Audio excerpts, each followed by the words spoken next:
Gracias a vosotros por venir siempre y llenarnos y arroparnos con estas cosas. Y bueno, pues voy a aprovechar a presentar un poco a mis amigos.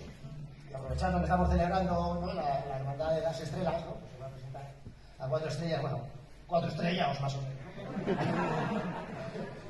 Tenemos a Manu, un gallego de Bilbao.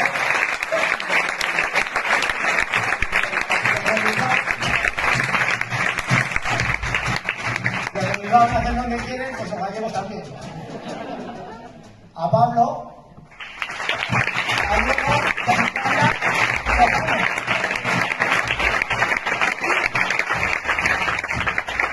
A este otro lado, otro Pablo, gallego, de Vitoria,